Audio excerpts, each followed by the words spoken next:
జై గురుదత్త. శ్రీ దత్తాత్రేయ సర్వారిష్ట నివారణ స్తోత్రం. ఈ స్తోత్రాన్ని పఠించడం వల్ల కష్టమనేది దరిచేరదు. ఈతి బాధలు, గ్రహ బాధలు, రోగ బాధలు, శత్రు బాధలు వంటివి తొలగిపోతాయి. ఎటువంటి అరిష్టములు అయినా తొలగిపోయే శక్తివంతమైన స్తోత్రం ఇది.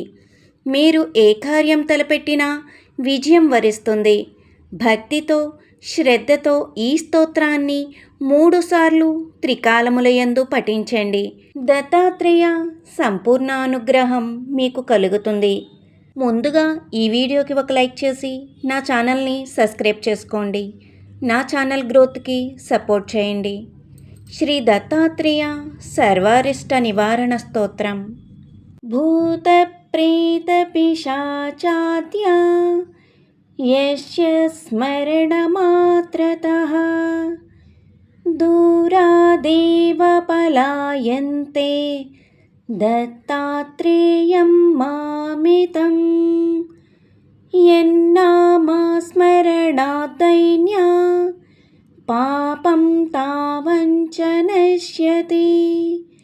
భీతిగ్రహర్తి దుస్వప్నం దత్తాత్రేయం నమామితం.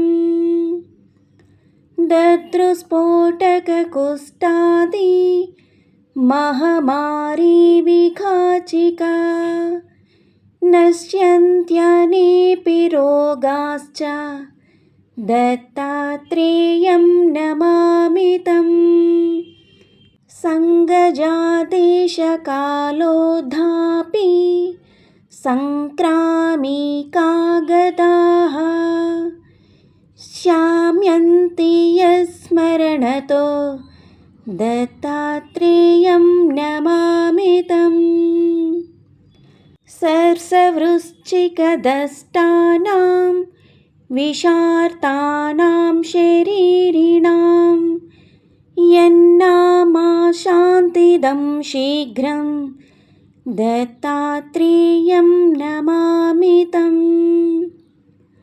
త్రివిధోత్పాతశమనం త్రివిధారిష్టనాశనం యన్నామక్రూరభీతిఘ్నం దత్తాత్రేయం నమామితం. వైర్యాధికృతమంత్రాది ప్రయోగః యస్య కీర్తనాత్ నశ్యంతి దేవబాధాశ్చ దత్తాత్రేయం నమామితం. యచ్చిష్యస్మరణాత్ సద్యో గతనష్టాదిలభ్యతే యాయేషా సర్వతస్త్రాతా దత్తాత్రేయం నమామితం. జయలాభయశః కామా ధాతుర్దత్తస్య యస్తవం భోగమోక్షప్రదస్యేదం పఠేద్దత్తప్రియో భవేత్. ఇతి శ్రీ దత్తాత్రేయ సర్వారిష్ట నివారణ స్తోత్రం సంపూర్ణం.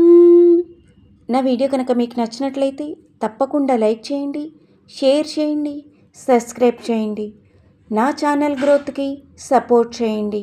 మరిన్ని స్తోత్రాలు, మంత్రాలు, కథల కోసం నా ఛానల్ని వీక్షించగలరు. జై గురుదత్త.